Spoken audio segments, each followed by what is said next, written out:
You are not your identity. Identity is transient, but the human, the person, the self underneath all of the roles and reputations and things that we use to build our identity in today's world, the human underneath that isn't transient. The values, the character, the personality, those are the things that last a lifetime and that define a person. To give you the behind the scenes on the post, You Are Not Your Identity, I need to share a little bit more about myself. So at the age of 4, the age my twins are now, I fell in love with the sport of gymnastics. I loved the feeling of flying. I loved the challenge of it. I loved the chalky, dirty, tough aspect that the sport brought me. And for so long, it brought so much joy to my life. But somewhere along the way, gymnastics stopped being what I did, and it became who I was. It's the first thing I said to anyone as a child when I was asked, "Hey, tell me about yourself." I'm a gymnast. Not unlike how many of us use our titles in our careers today. It's where I felt psychologically safe within those bounds. I felt like I had purpose. I felt like gymnastics, when I said those words had meaning attached to them. Gymnasts are tough. Gymnasts are disciplined. Gymnasts are hardworking. Gymnasts are talented. Gymnasts are athletic. You name it. And by being a gymnast, I got to be all of those things too. Fast forward 15 years, and my gymnastics journey ends. Now, the story of my gymnastics story and the ups and the downs and the physical trauma and the emotional trauma and all the things take up about 25,000 words in my memoir that's currently being edited. But there comes a day at the age of 17 where I stand next to the balance beam and I decide I'm no longer going to compete in gymnastics. And what happened after that, first, and I think this is true when we shed identities that are no longer ours. The first thing I felt was relief. The second thing I felt was failure. And the third thing that has taken me almost 20 years to realize that this was what I felt was a loss of self. I didn't just lose my sport. I lost being able to say one word and have the people around me understand what that meant about who I was. And in the decades since leaving the sport of gymnastics, I have chased those words. I have chased the identities that give to the outside looking in a view of who I feel like I really am. Those identities include anorexic, perfectionist, straight A student. I remember the day that one collapsed when I got a B. A version of myself I like to call Fun Amanda. Fun Amanda would do anything to be accepted by her peers. I've been a world traveler.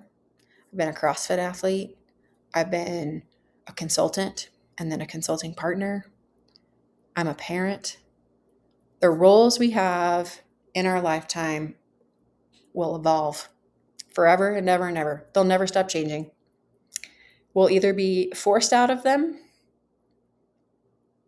we'll hit a wall, or in the best case scenario, we can trust that the self underneath them will move forward with us and we can step away when it's time. So in the decades since, I've shed all of these identities. And like I just mentioned, some of them I clung to until my life was on the line. Some of them I clung to until the person I was showing up externally was such a mismatch from who I knew I was internally that I felt like my only option was to run away. Like literally leave the state. I went to Europe for a year.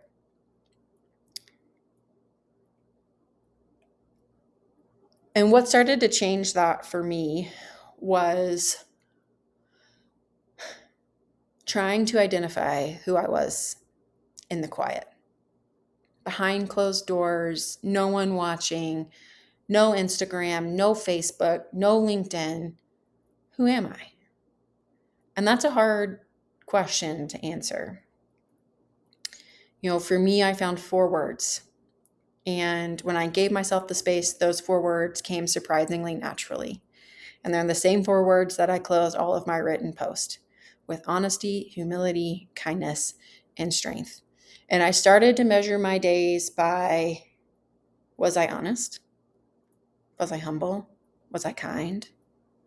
Was I strong for myself and for others? And at first that felt kind of silly. And I still was attached to all the external things that come with being human. But over time, it gave me something to hold on to and use as a bridge as I transitioned from role to role. When I stopped competing at CrossFit, I didn't collapse like when I stopped competing in gymnastics. That was a chapter in a season of my life, and I can move on, and I can be who I am without it. When I chose to leave my consulting role, the same thing. It was a chapter in a season in my life that I loved and that I was grateful for. But at some point, it became clear that it was time to move on. And having the freedom to move on from roles without fearing we're going to lose ourselves is the most powerful thing we can give ourselves. When I think about my children, and they're 4 and they're 6, and I know that this life is hard. And I know that who they are today and who they will be in 5 years and 10 years and 15 years and 20 years and 40 years, it is going to change. And the thing that is most important to me that they understand is that who they are will not change with it. They are kind, they are resilient, they are brave, and they're enough. And the roles they choose to play or not to play, that's icing on the cake. And they can change their mind when the time is right. So I don't know where you are in your identity journey, whether you're on the other side of a collapse, whether you're still trapped in a reputation and an identity that the tension between who you show up as externally and who you feel like internally is starting to become too strong. Or maybe you're on the other side of it all in a position where you can see that those things we do, they're just the things we do. But remember that identity is transient and who you are isn't. Who you are is what people will talk about at the end of your life. You are not your identity.